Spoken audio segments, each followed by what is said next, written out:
Hi, in this tutorial I would like to show you how to remove noise from the audio in Audacity. So first we need to select noise profile where noise appears. So I select this one part of video because you can find noise somewhere here. Of course you can select the end of the video or the start of the video. Everything depends on that where you can find the noise. And now we can go to Effect tab, and now we can go to Noise Removal and Repair Settings. And then I go to noise reduction.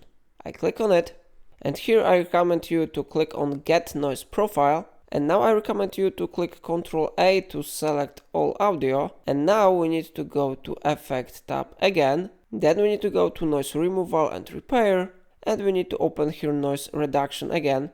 And here you can change noise reduction settings. You can change sensitivity and frequency smoothing. I recommend you to set it on default to test it how it works.